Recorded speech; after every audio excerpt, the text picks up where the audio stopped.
strong enough to save. There's only one who overcame the grave. There's only one who's worthy of all praise.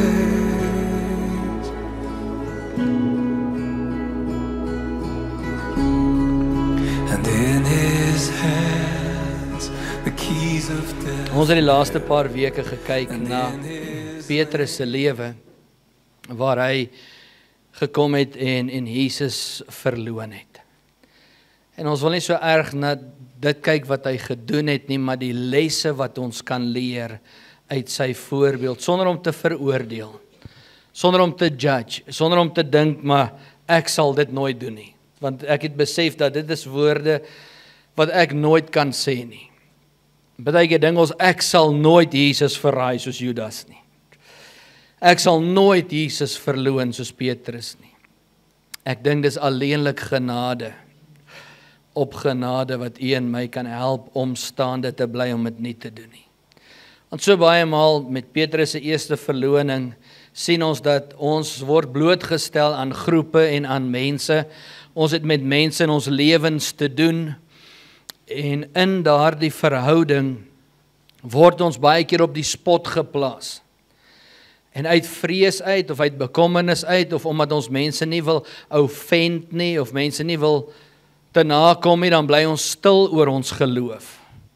En dan ontken ons Jesus. Ons wil nie die water roer nie, want dit maak dit ongemaklik. So dis die eerste ding wat ons geleer het. Verlede week het Leandre so 'n bietjie met ons gesels oor Jesus. Is Jesus vir jou en my genoeg? Is Jesus dit werd om vir sy naam op te staan? Want tydens sy tweede verloning kom daar 'n meisie, 'n diensmeisie, en sy erken vir Petrus, en sy sê vir hom, maar jy's deel van Jesus en van sy groep, en van die Nasareëners, en sy het die woord aangehaal van, ons loop baie keer met trigger points. Daar's dinge in ons verlede wat 'n trigger veroorsaak. En ons wil God dien, en ons is voluit vir die Here, maar ons deel nie altyd met daai trigger points nie. En die vyand weet hoe om daai knoppies te druk, of hoe om jou te laat trigger. En dan baie maal, wanneer jy dit die minste verwag, wanneer jy aangeval word, of op die spot geplaas word, dan word hy goed getrigger, en dan tree ons op, en dan, net soos Petrus, kom ons baie keer, en dan sê ons ken die man nie. Baie keer kom ons ook op 'n plek waar ons dink, geestelik is ek volwasse, en ek sal nie val nie. Jesus kom en hy waarsku vir Petrus, en ek gaan so 'n bietjie later vandag met u daaroor gesels, en toe hy met Petrus gesels, toe sê Petrus, Here, ek sal u nie verloon nie. Ek sal saam met u staan. Ander sal dalk doen, maar ek sal nie. Al kos dit dat ek moet sterf saam met u. Het hy dalk onbewustelik te groot geraak in homself?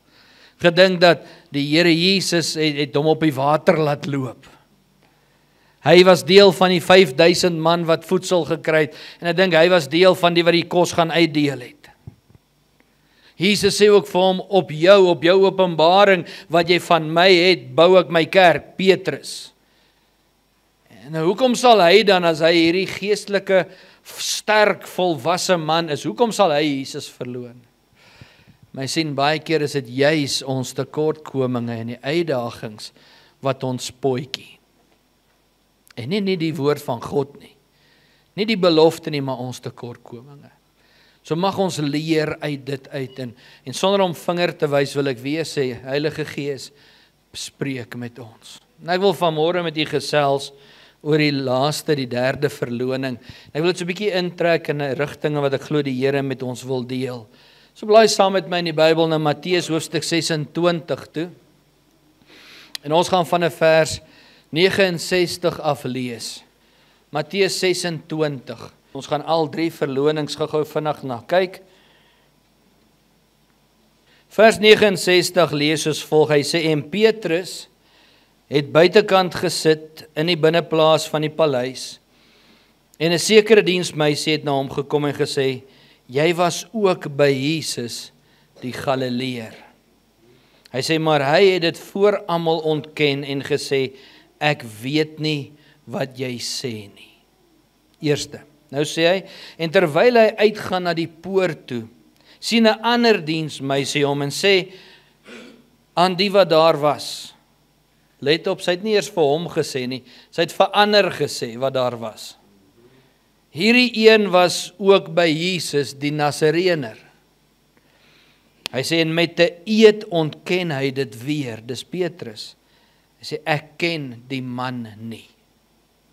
En nou vanmôre, vers 73, maar 'n bietjie later kom die wat daar staan en sê vir Petrus, waarlik, jy is ook een van hulle, want ook jou spraak maak jou bekend. Leandre het daaraan geraak. Hy sê, toe begin hy, dit is Petrus, homself te verwens en te sweer, ek ken die man nie.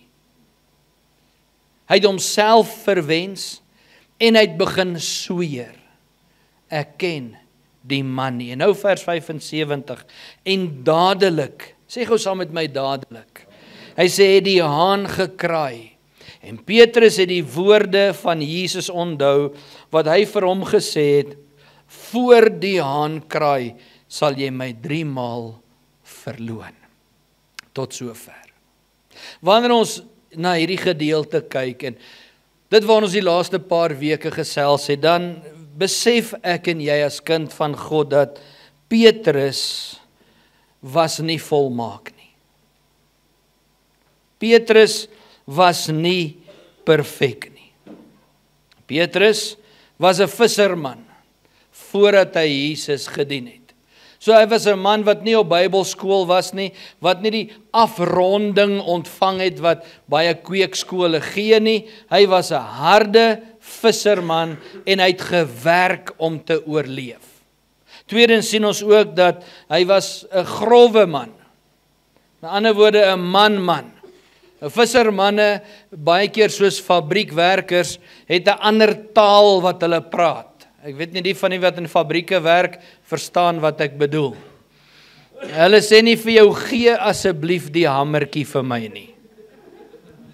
Daar's ander woorde en ander maniere wat hulle sê, gee daai slaanding. Right. So hy's grof, hy's hard, hy kom uit daai agtergrond uit. En nou volg hy Jesus en in 'n kort periode, ek wou sê 2,5, 3 jaar, verander sy lewe sodat hy homself nie meer erken nie, en dat wanneer ander na hom kyk, dan sê hulle, in sy praat sien ons hy's anders. Dis nie die Petrus wat ons geken het nie. Dis nie die een wat die vis gevang het nie. Hierdie ou is anders. Hy tree anders op. Hy het 'n ander ontmoeting gehad wat hom anders maak. Ons sien ook in Petrus se lewe dat terwyl hy saam met Jesus stap, leer hy nie altyd onmiddellik die lesse wat Jesus hom wil leer nie. Die openbaringe wat Jesus met hulle deel aangaande sy toekoms, sy plan. Ek dink aan een, toe Jesus op die berg verheerlik is. Voor sy oë kom hy en hy sê, laat ons huise hier bou vir Jesus. En Jesus sê vir hom, jy verstaan nie. Ek het nie gekom om 'n aardse koninkryk te bou, om 'n huisie vir my hier te bou nie. Jy mis die doel. So Petrus nie altyd onmiddellik daai openbaring gesnap en was daar nie. God moes met 'n pad met hom stap. Here het hom voorberei. Baie maal aan dink ons dat Petrus was hierdie geestelike volwasse man. Ons sien hom vir wie hy na die verloning was. Nadat Jesus sy gees uitgestort het, kom Petrus en met sy eerste preek kom 3000 mense tot bekering. Wie van julle kan sê, met jou eerste preek het daar 3000 mense tot bekering gekom?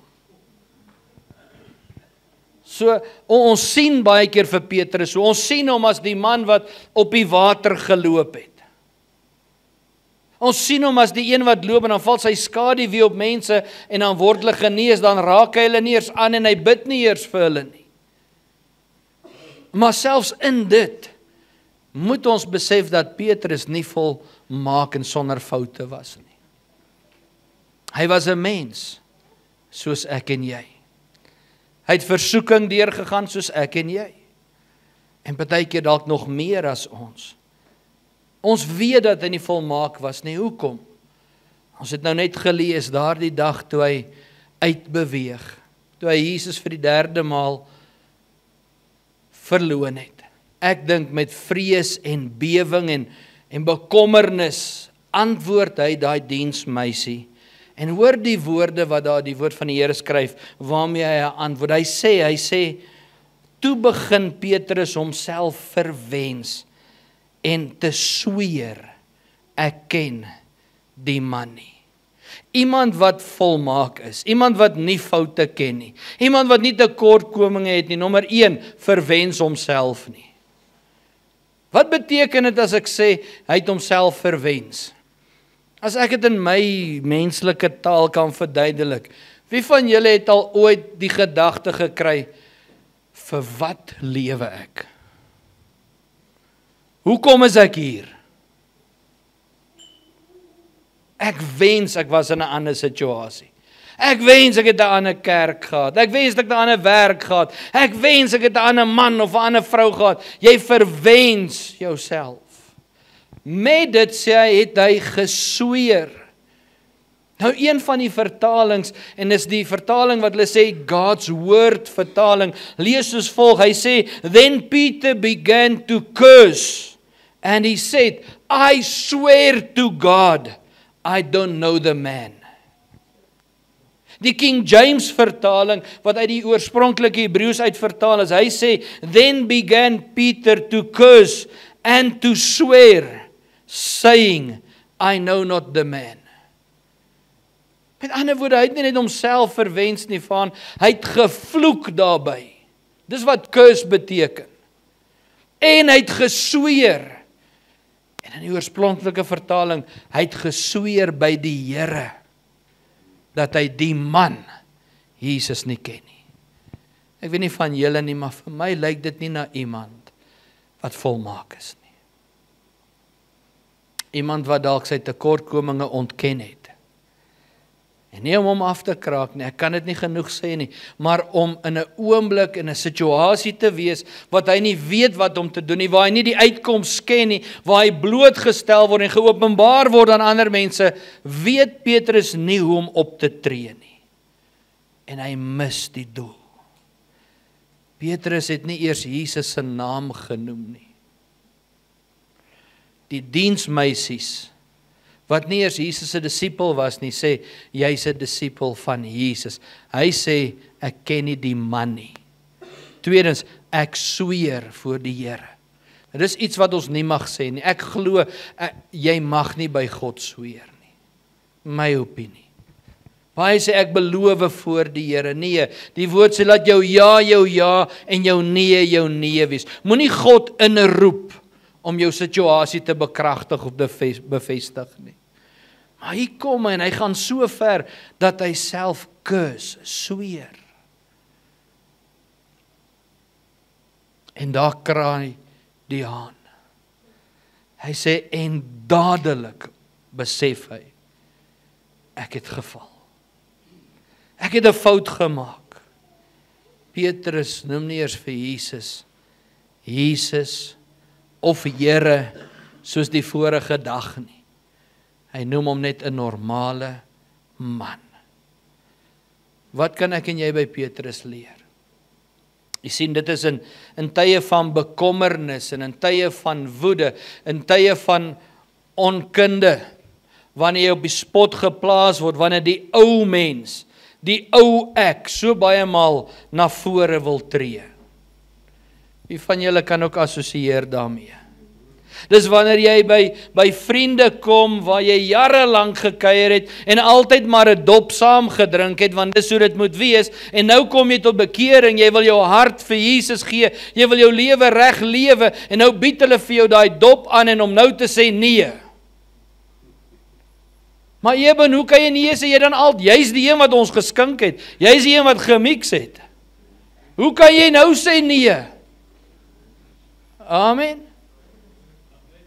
Dis om in daai situasie waar iemand na jou toe kom en vir jou sê, het jy gesien, het jy gehoor? Onmiddellik te sê, my ore is nie as blikke nie.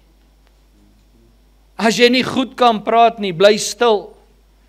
Dis om wanneer iemand vir jou sê, maar hoor jy lyk anderste, wat is anders aan jou?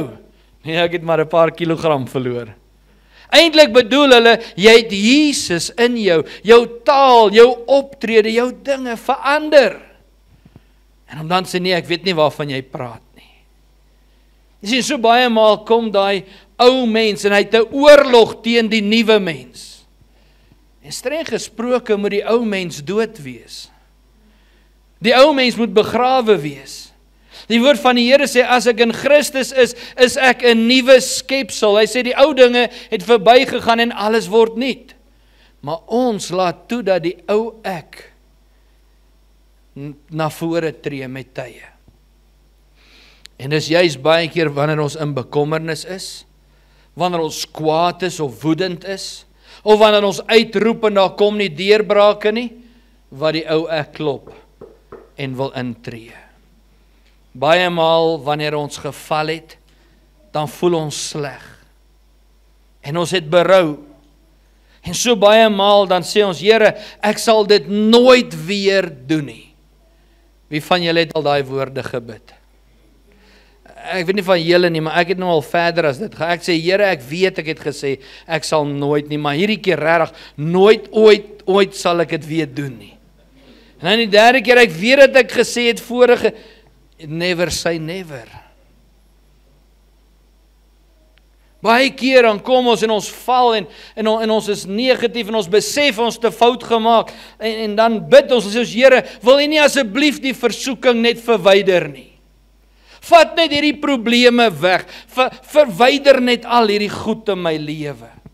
Of ons bid selfs baie keer en sê, Here, verander die mense. Verwyder hierdie mense uit my lewe uit, of straf hulle. En dan is daar leringe wat rondgaan wat sê, as jy nie iemand in jou lewe soek nie, gaan en pak hulle tas in die gees. Jy al gehoor, hulle praat van tassies pak? In die gees moet jy 'n tas vat, dan pak jy klere en sê, ek sit jou uit my boeta en my sussie, dis witchcraft. Dis nie God se woord nie. Dis nie reg om dit te doen nie. Maar dan dink ons, Here, doen hierdie dinge vir ons. Dis nie hoe ons Jesus geleer ken het nie.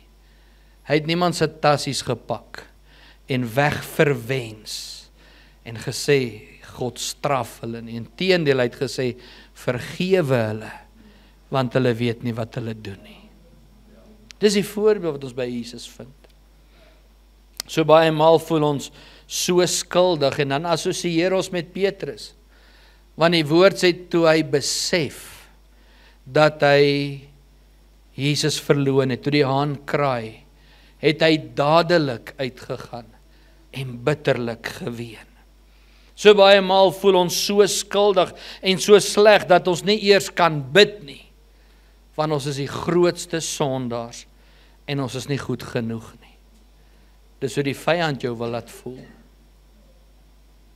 Ek weet nie van julle nie, maar wanneer ek gefaal het of fout gemaak het, dan voel jy half, ek kan nie nou bid nie. Laat ek net so 'n halfuur wag of net so 'n paar minute. Is dit nie dan juis die oomblik wanneer ek tot God moet nader nie? Is dit nie juis die oomblik wanneer ek geval het of wanneer ek terwyl ek val nog uitroep en sê, Jesus, help? Of het ek te groot geword in myself en gesê, ek sal nie, ek kan nie doen nie. En wat gebeur? Dan verloor ek myself en dan voel ek so skuldig dat ek te skaam kry om na Jesus toe te gaan. En wat sê die Here vir ons? Hy sê dis wanneer ons val, wanneer hy naby aan ons kom. Jy sien, mense verwerp, mense maak seer. As jy iets aan iemand doen, dan onttrek hulle van jou. Ek weet nie of julle al ervaar het nie, maar mense wil nie naby jou wees as jy hulle te nagekom het nie. Hulle like jou nie baie nie. Nie Jesus nie. Hy sê, kom na my toe, almal wat vermoeid en belas is. Kom na my toe.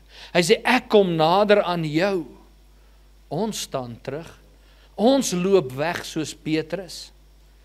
Ons val weer terug op ons ou manier. Wat het Petrus gedoen nadat hy Jesus verloon het? Waar het hulle hom gaan haal? Toe Jesus opstaan, hy sê, gaan roep vir Simon Petrus. Gaan sê vir hom, ek het opgestaan. Waar was Petrus? Hy was by die viswater. Daar waar Jesus hom juis van verlos het, as 'n gewone visserman. Hy het nie daar gaan preek nie, hy het weer gaan visvang. Of hy het gaan ween, hy het gaan huil, ek weet nie presies wat hy gedoen het nie, maar hy is terug viswater toe. Jy sien, wanneer dinge nie gaan so wat ons wil hê dit moet gaan nie, wanneer omstandighede anders uitdraai, is ons geneig om in die ou mens terug te val van waar ons vandaan kom. Because we know what to do. Maar nou dat ek 'n nuwe mens is, weet ek nie wat om te doen altyd nie. En wat doen ek? Ek loop maar weg. Jesus het nooit weggeloop nie. Hy het gestaan en in die krag van sy Vader het hy die kruisdood en al die ander dinge wat oor sy pad gekom het, gehanteer. Jy sien, baie maal bid ons, Here, vat die probleem weg. In plaas van om te sê, Here, maak my sterk in die probleem. Lei my deur hierdie probleem. Lei my deur hierdie situasie. Want is in en deur daai omstandighede wat die Here met u en met my werk. Hy leer ons, hy transformeer ons, hy laat ons geloof groei in hom. So moenie bid dat jou omstandighede weggaan nie, bid eerder en sê, Here, help my om dit te hanteer, gee my wysheid, gee my insig. Help my dat ek kan sê en kan doen dit wat u wil hê ek moet doen. Matteus 26 vers 75, hy sê, en dadelik het die haan gekraai. En Petrus het die woord van Jesus onthou, wat hy vir hom gesê het, voor die haan kraai, sal jy my 3 maal verloon. En kyk nou hier, hy sê, en hy, Petrus, het buitentoe gegaan, en bitterlik geween. Die goeie ding wat ons hier by Petrus sien is, dat hy het nie 3 dae gevat voordat hy begin ween het nie. Hy het onmiddellik besef, ek het 'n fout gemaak. Onmiddellik toe die haan kraai, toe het hy nie homself geregverdig nie, hy het besef, hy sê, hy het die woorde onthou. My boetie en my sussie, ek en u moet net soos Petrus begin om te luister na die stem van die Heilige Gees, dat wanneer daar aanslag kom, wanneer ons val, ek sê nie dit gaan nie kom nie, maar wanneer dit kom, dat ons kan besef, onmiddellik, ek moet regmaak. Ek moet tot God terugkeer vir bekering, tot God nader vir vergifnis. Moenie wag nie, moenie dit tyd gee nie. Baie mense sê tyd genees. Tyd genees nie, Jesus genees. Kan ek dit weer sê? Tyd genees nie, Jesus genees. Tyd maak dat dit wat jy moet hanteer, jy dit nie hanteer nie. En dan onderdruk ons dit. Ons bære dit weg. Tyd maak dat ons nie sekere situasies in ons lewe konfronteer nie. Tyd maak dat jy nie met jou kinders praat oor dit wat hulle doen wat nie in lyn is met God se woord nie. Hoekom? Want ons wil hulle nie offend nie. Ons wil hulle nie dwing nie, pastoor. Wat doen ons dan? Ons gee maar tyd. Ons bid vir hulle. Dis nodig om te bid, maar is ook nodig om te hoor as die Gees van die Here sê, praat, dan praat jy. Dan gee jy nie tyd nie, want tyd genees nie. Jesus Christus genees. Die waarheid maak nie seer nie, die waarheid maak vry. Dis 'n leuen wat die vyand versprei onder ons Afrikaner volk wat sê, die waarheid maak seer. Nee, die waarheid maak nie seer nie, die waarheid is Jesus, hy maak vry. My ongehoorsaamheid aan die waarheid maak my seer. Maar die waarheid maak vry.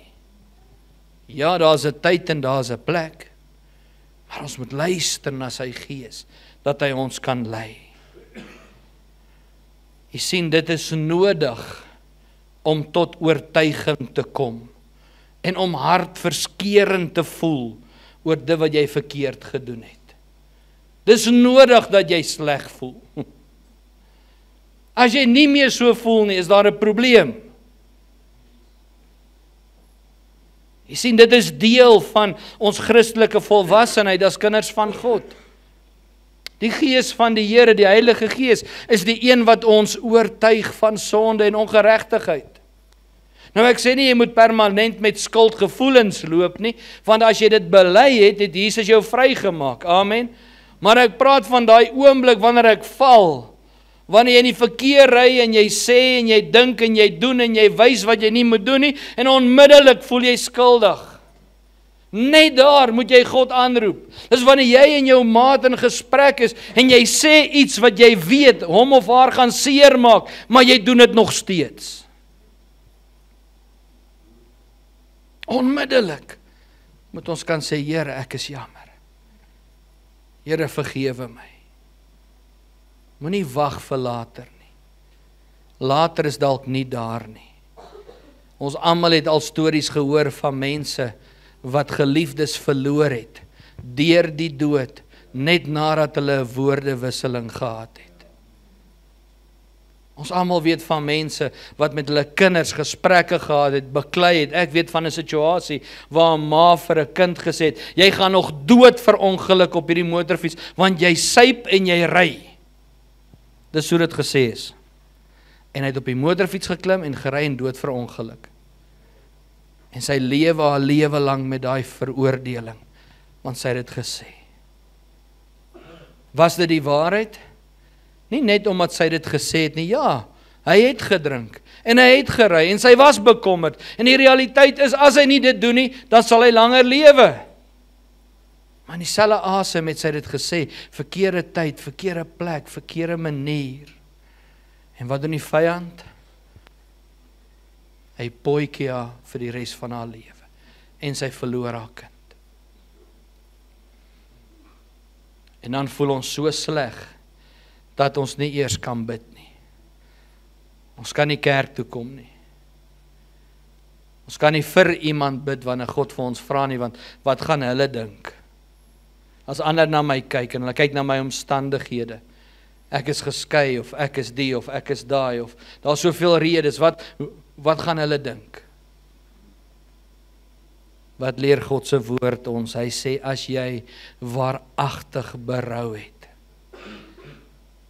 en jy vra God om jou te vergewe, is hy getrou en regverdig om jou te vergewe. En jy doen dit nie meer nie. Lees saam met my Efesiërs 4. Jy kan die Bybel by jou hou, ons gaan 2 hoofstukke lees nou. Efesiërs 4 vanaf vers 17. Vers 17 lees soos volg, hy sê hier, dit sê en betuig ek in die Here, dat julle nie meer moet wandel soos die ander heidene ook handel in die verdwaasheid van hulle gemoed nie. So wat sê hy hier? Hy sê ek wil hê julle moet 'n anderste lewenswandel lewe. Moenie lewe soos die ander wat Jesus nie dien nie. Onthou, 'n heiden was gesien as 'n sondaar, iemand wat nie 'n kind van God is nie. Hy was nie 'n Jood nie. Alright. So nou sê hy, die wat buite Christus is, moenie soos hulle lewe nie. Hy sê mense wat verduisterd is in hulle verstand en vervreemd van die lewe van God deur die onkunde wat in hulle is vanweë die verharding van hulle hart. Hoekom wil mense baie keer nie die Here dien nie? Miskien moet ek dit rephrase. Baie mense glo in die Here, maar hoekom wil hulle nie kerk toe kom en saam met ander die Here dien nie? Want hulle het hulle harte verhard. Hulle voel skuldig, hulle voel seer gemaak.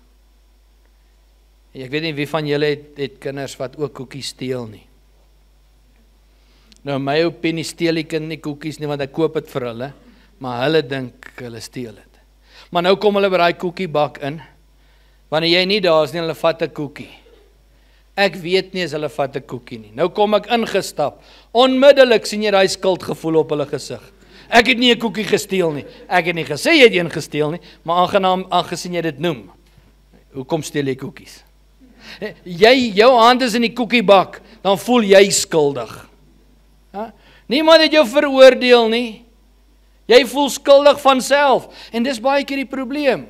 Ons praat oor die liefde van Jesus, dan voel jy skuldig, dan voel jy moet kom bely. Een van die plekke waar mense die meeste skuldig voel is op begrafnisse. Dis ook een van die plekke waar mense die meeste lieg. In die kerk. Want by elke begrafnis sê hulle, pastoor, nou gaan ek my lewe uitsorteer. Pastoor, Sondag is ek in die kerk. Pastoor, die Here het met my gepraat. Dan sien ek hom eers by die volgende begrafnis of die inseëning van die babietjie, van die sussie se kind wat kinders gekry het. Hulle jok. Hoekom? Van skuldgevoel. Hoeveel keer op daai skuldgevoel gee hulle hart aan die Here, want hulle wil nie hel toe gaan nie. Maar jy gee nie jou hart aan Jesus, omdat jy nie jou lewe indink sonder hom nie. Omdat jy lief is vir hom nie. Omdat jy hom deel van jou lewe soek nie. En wat gebeur dan? As ons op ons emosies reageer, op ons gevoel reageer, dan val ons terug na wat ons ken. Maar Jesus sê, ek maak jou nuut. Ek het jou 'n nuwe mens gemaak. Kom ons lees verder hier vers 20, Efesiërs 4:20. Hy sê, maar julle het Christus nie so leer ken nie. As julle ten minste van hom gehoor het en in hom onderdanig is soos die waarheid is in Jesus. Hy sê dat julle wat die vorige lewenswandel betref, die ou mens moet aflê, wat deur die begeerlikhede van die verleiding te gronde gaan.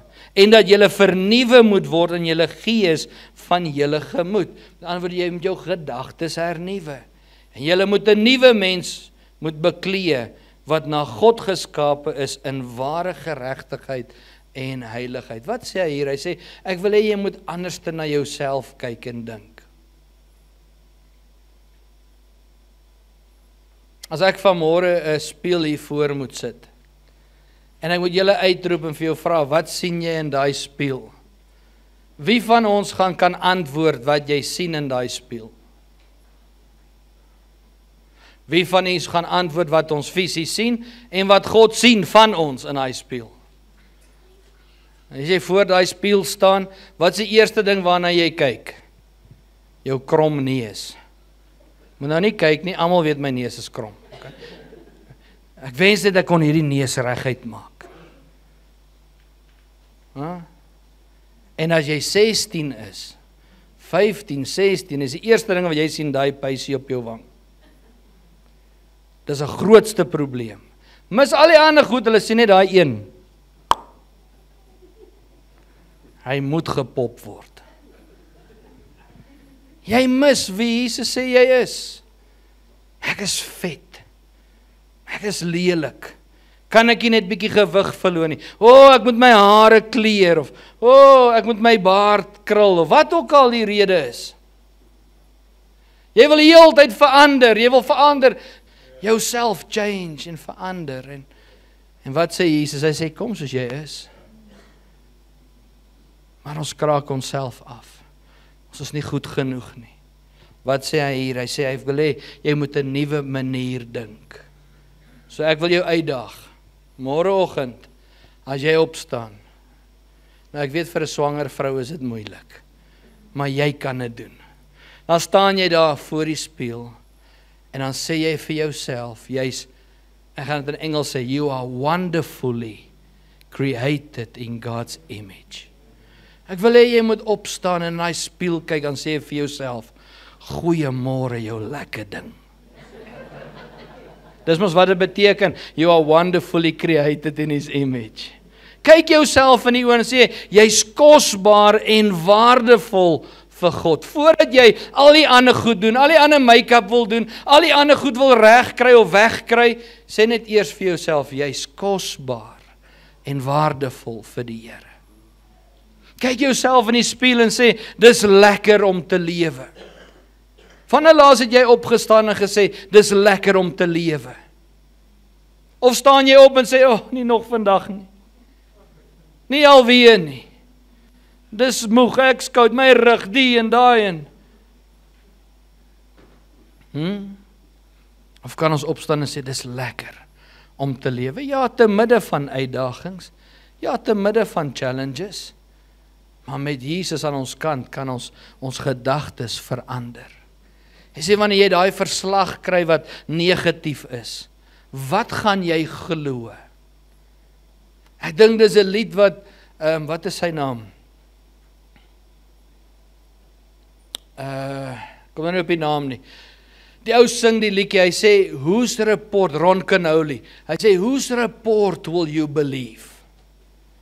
As jy voor die dokter staan, jy daai verslag, en hy gee vir jou alles wat in jou bloed verkeerd gaan, en hy sê alles daar, hy sê, whose report are you gonna believe? The doctor's report or God's report?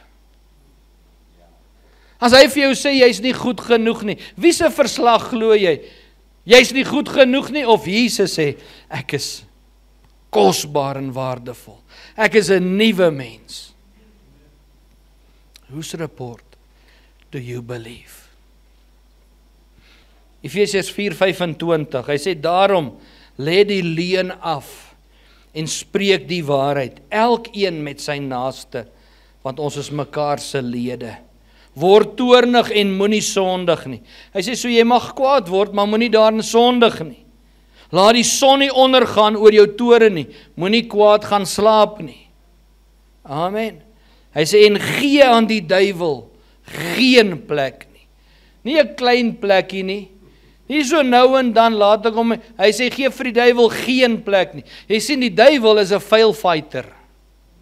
Op skool het ons geleer, as 'n ou op die grond is, dan beklei jy nie verder nie. Ek weet nie van julle, as julle beklei, as julle nou baanie daar agter die fietsloods, of daar agter die parkie, daar in Sonland Park, agter die kafee, dan, as die ou nou geval het, jy skop hom nie, jy los hom, hy het geval. Nie die duiwel nie.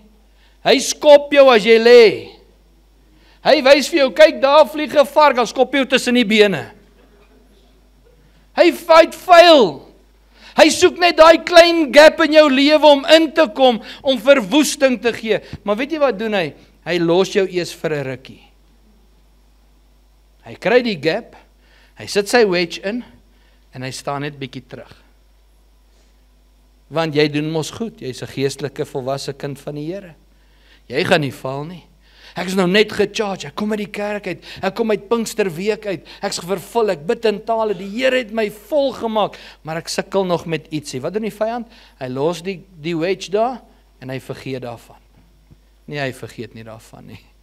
Wanneer jy die minste verwag, dan kap hy daai wedge in, dan breek hy die deur oop, wanneer jy dit nie verwag nie. Daarom sê die woord, gee aan die duiwel geen plek nie. Sê saam met my, geen plek nie. Nie in my lewe nie, nie in my gedagtes nie, nie in my gees nie, nie in my verhoudinge nie, nie met my kinders nie, nie by my werk nie. Satan het geen plek in my lewe nie. Weet jy wat, al is jou kinders kwaad, en al blaas hulle lippe 3 bar op, dis fyn. Waarsku hulle, praat met hulle, deel met hulle, moenie stil bly, en sê, ek weet nie waarvan jy praat nie. Ons werk so hard, pastoor. Ek en my vrou, ons werk die hele dag, ons sien die kinders net, letterlik van 6 tot 8 in die aand. Nou moet ek nog met hulle kom raas en beklei ook. Dank die Here, jy het nog van 6 tot 8 om met hulle te praat. Want wanneer hulle in daai hospitaalbed lê, half dood omdat hulle geoudie het, dan jy nie meer tyd om te praat nie. Dan wil jy jouself kwaadlik neem, omdat jy het nie gedoen het nie. Laat hulle jou sien as die Afrikaanse term is die vark in die verhaal. Laat hulle jou sien as die een wat niks goed kan dink nie. Maar judge my altyd. Eerder dit en hulle behaal die ewige lewe, as wat hulle vir ewig brand in die ewige hel. God het ons nie geroep om ons kinders se maatjies te wees nie. Hy het ons geroep om hulle ouers te wees. Wat soos Paulus sê, volg my, soos ek Christus volg. Ek weet nie hoekom ek dit noem nie, die Gees van die Here weet hoekom dit genoem moet word. Amen. 1 Johannes 1 vers 5 sê, en dit is die verkondiging, wat ons van hom gehoor het, en aan julle verkondig, God is lig, en geen duisternis is in hom nie. So as jy deel van God wil wees, moet jy met duisternis in jou lewe deel. Jy kan nie dubbelstandaarde hê nie. Jy kan nie nou vir God lewe, en nou lewe ek nie vir die Here nie. Nou in vers 6 gaan, hy sê, en as ons sê dat ons met hom gemeenskap het, en in die duisternis wandel, dan lieg ons en ons doen nie die waarheid nie. Maar as ons in die lig wandel soos hy in die lig is, dan het ons gemeenskap met mekaar en die bloed van Jesus Christus, sy seun, reinig ons van alle sonde. Nie seker is nie, alles. Hy sê, as ons sê dat ons geen sonde het nie, mislei ons onsself en die waarheid is nie in ons nie. As ons sonde bely, highlight hier in jou Bybel, hy, God, is getrou en regverdig om ons sonde te vergewe en ons van alle ongeregtigheid te reinig. Daarom, as jy waaragtig berou het, is jy 'n nuwe mens. Ek praat nie van daai, Here, ek sal dit nooit weer doen nie, en dan doen ek, en as ek weer, ons nou daaroor gepraat. Ek praat nie van die, ek is jammer, maar terwyl ek sê ek is jammer, dan gaan ek aan met wat ek gedoen het nie. Of Here, vergewe my vir wat ek nou gaan doen nie. Dit dra mos nie krag nie. Jy weet mos nou, jy moet nie dit doen nie. Ek praat van iemand wat waaragtig berou het. Hy sê, as ons sê dat ons nie gesondig het nie, dan maak ons hom, dit is God, tot 'n leienaar en sy woord, en is sy woord nie in ons nie. Nou baie belangrik, alhoewel Petrus Jesus 3 maal verloon het hy waaragtig berou gehad. En dan sien ons ook dat Jesus hom nog 'n kans gegee het. Baie mense sê hy het 'n tweede kans gekry. Ek hou nie daarvan om God te limiet tot 'n tweede kans nie, want ek het al meer as 2 kansse gehad. Die feit dat ek hier staan, kan ek getuig dat God multiple kansse, meervoudig, wat is die regte woord, kansse vir ons gee. Maar dit regverdig nie die feit dat ek moet aanhou sondig nie. Paulus vra, hy sê, sal ek aanhou sonde doen? Dan sê hy, nee, stellig nie. Anders het Jesus te vergeefs gesterf. Dan het hy verniet gesterf. So ek moet deel met dit. It's not my license to sin. Net soos Petrus het ek en jy swakpunte, tekortkominge, wat ons baie keer onderskat. Maar weet jy wat's amazing? Jesus weet daarvan. En te midde van dit sê hy nog steeds, is jy kosbaar en waardevol. Te midde van dit sê hy, wil ek jou nog steeds gebruik. Terwyl Petrus vir Jesus verloon, net voordat dit gebeur, Louis, kies Jesus hom uit en hy sê vir hom, ek waarsku jou, die vyand is lus om jou te sif. En hy soek alles in sy vermoë om jou dood te maak. Hy sê, maar ek het vir jou gebid. Nou in Matteus 26 sê hy dit nie, maar in Lukas 22 sê Jesus, kan ek dit vir julle kwoteer? Lukas 22 vers 31 sê hy, en die Here sê, Simon, dis Jesus, Simon, Simon, kyk, die Satan het vurig begeer om julle soos koring te sif. Hy sê, hy lê en loer. Die vyand is uit om jou te slag, te verwoes en dood te maak. Hy wil jou sif. Maar kyk wat sê Jesus, so mooi, hy sê, maar ek het vir jou gebid. Dis voor die verloning. So Jesus waarsku hom voordat dit gebeur. Hy sê, ek het vir jou gebid, dat jou geloof nie ophou nie. En as jy eendag bekeerd is, moet jy jou broeders versterk. So Jesus het geweet hy gaan val. Hy sê, en as jy eendag weer bekeerd is, dat jy sal aangaan met dit wat ek jou voorgeroep het. Dat jy jou broeder sal versterk. Dat jy nie sê, ek is nie goed genoeg nie. Dat jy nie sê, ek kan nie preek nie, ek kan nie sing nie, ek kan nie dien nie. Hy sê, ek het jou geroep om te doen dit waarvoor ek jou geroep het. Ons moet leer om te luister na die stem van die Heilige Gees. Wanneer hy met ons praat, wanneer hy ons waarsku. Hy waarsku ons. Jy sien, ons as kinders van God, in ons geestelike lewe, moet met alles in ons veg, om ons oorwinning in Jesus te behou. Hy het dit klaar gegee, maar ek en jy moet dit weg. Ons moet 'n leefstyl kweek van Bybelstudie. 'n leefstyl kweek van gebed. 'n leefstyl kweek van gemeenskap met ander geliefdes. En ons praat nie van intimiteit nie, ons praat van verhouding bou in Jesus Christus. Ons moet mentorskap in ons lewe hê. Wie van julle het 'n mentor in julle lewe? Weet jy wat is 'n mentor? 'n Mentor is iemand wat jou lief genoeg het om vir jou te sê, Jacques, jy maak nou droog. 'n Mentor is iemand wat vir jou sê, Pieter, God sê dit en ek moet dit in jou lewe inspreek. Positief en negatief. Het ons iemand met wie ons accountable gehou word? Wie hou jou accountable? Ek sê vanmôre, Here, ek gaan ophou om te vloek. Wie gaan ek vra en sê, hey, jy moet my accountable hou. Bid saam met my, glo saam met my. En as jy hoor ek vloek, dan moet jy my reg help. Wie van ons het dit?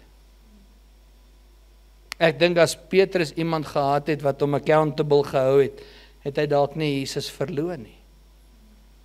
As daar iemand was wat vir hom gesê het, Petrus, wow, Jesus het jou gewaarsku, pas op, dan was dit dalk 'n ander saak, maar hy was alleen.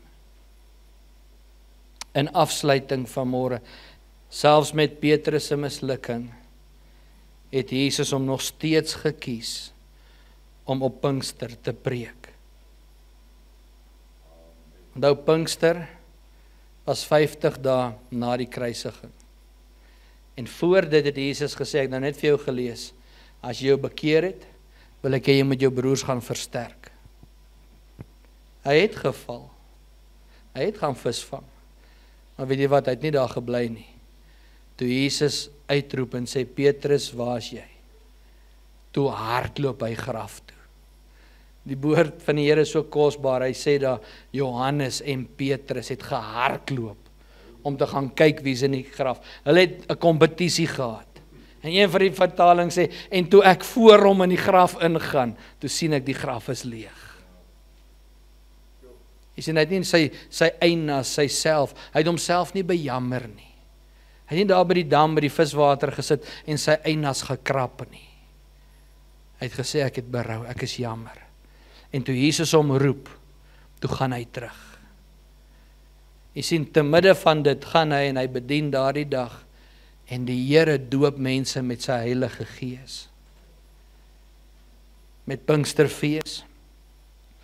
Met Pinksterfees is die nuwe kerk gebore.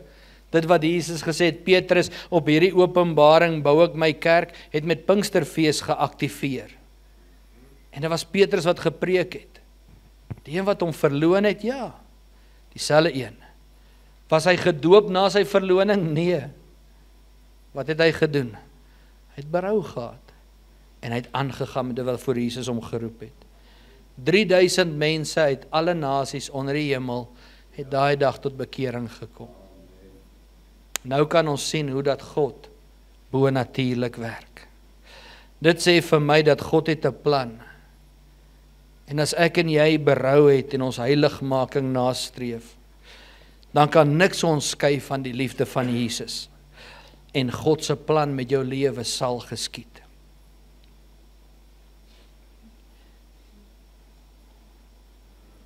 Ek glo Petrus se lewe is 'n bewys dat elke bekeerde, geesvervulde kind van God, God wil jou gebruik.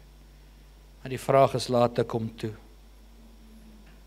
Petrus het 'n getuienis gehad, net so het elkeen van ons ook 'n getuienis. Jy het 'n getuienis. En my vraag is jy skaam oor jou getuienis? Maar wat gaan mense dink? Wat gaan hulle sê? Adrian, ek is trots op jou poem wat jy vanoggend gelees het. Weet jy wat dit vat moed vir iemand om te kom staan en sê, dis waar ek uitkom en dis wat God met my gedeel het. Want ons is baie keer te trots dat iemand weet. Ek sê nie jy moet koerant toe hardloop en vir almal dit uitbasy nie, maar ek sê wanneer Jesus die geleentheid skep, moenie bang wees en skaam wees nie. Want die feit dat jy hier is vandag, is juis omdat hy jou daardeur gelei het. Dis nie wie jy vandag mee is nie, dis wie jy was. Jy's 'n nuwe mens. Wat 'n voorbeeld is Petrus nie vir u en my nie. Petrus se verhaal is 'n verhaal van menslike swakheid, maar ook 'n verhaal van God se genade en vergifnis. Wie van ons het nog nie geval nie?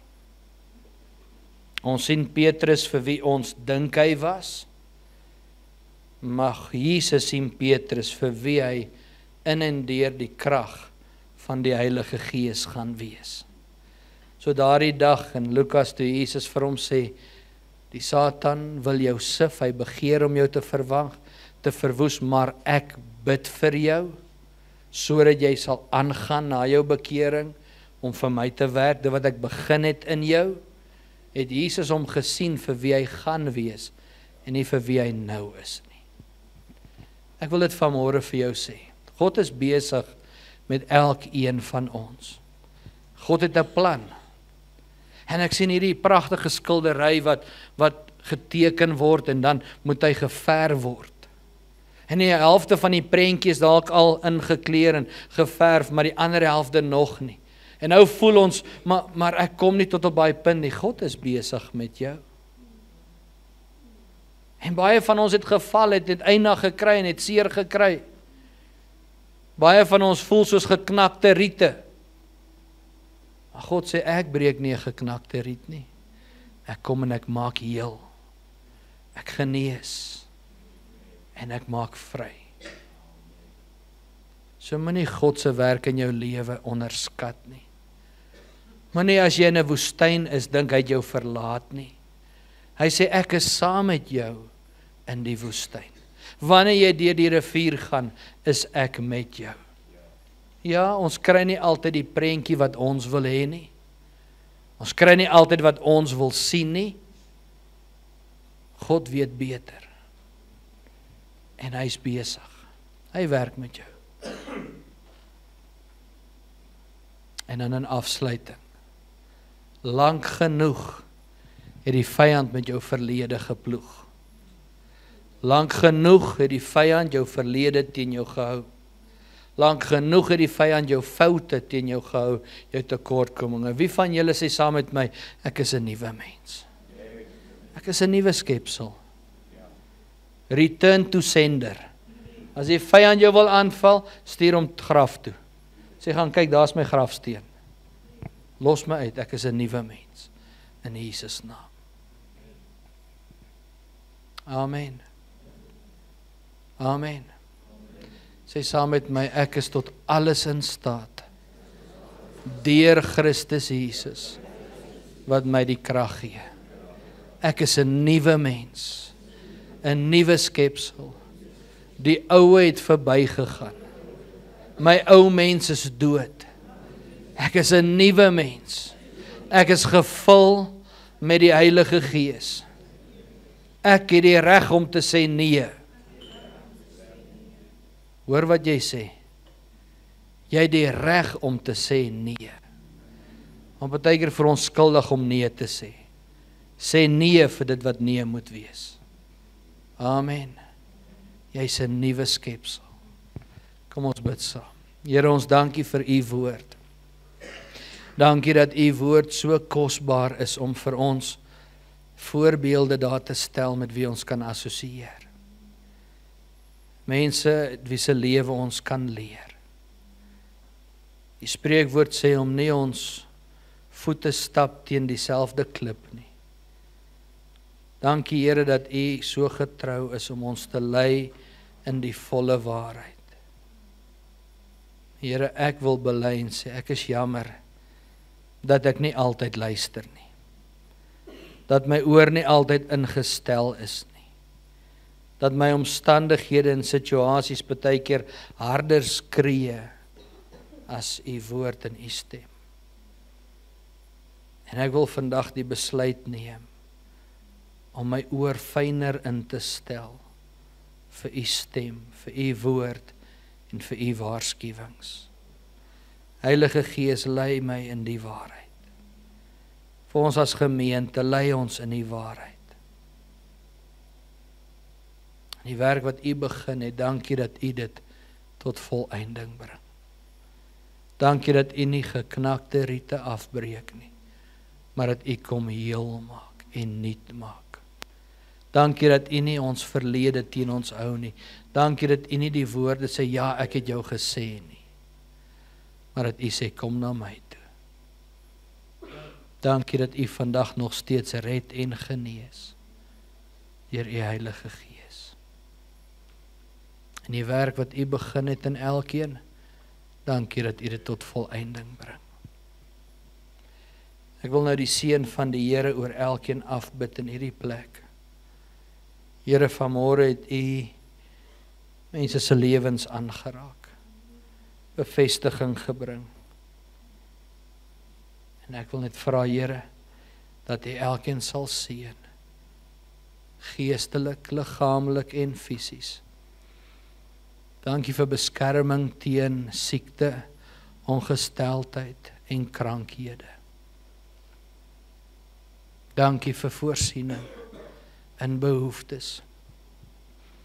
Ek bid vir die wat werk in maatskappye, dat U die werk van hulle hande sal seën. Here, dat die salwing wat op hulle lewens rus, dat hulle sal excel en uitstyg.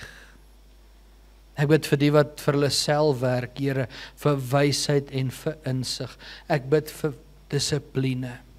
Ek bid dat U vir hulle vermoë sal gee om staande te bly. Here, daar is soveel verantwoordelikheid, maar U vir hulle sal krag gee om dit te kan doen. Ons bid vir besigheid om in te kom van die ooste, die noorde, die suide en die weste. En dat U daarin verheerlik sal word. Nie 'n werk van 'n mens nie, maar van God Almagtig. Ek seën elkeen in die naam van die Vader, die Seun Jesus Christus en God die Heilige Gees. En aan U alleen kom toe die lof, die eer en die aanbidding tot in ewigheid. Ons bid dit in Jesus Christus naam. Amen. Amen en amen.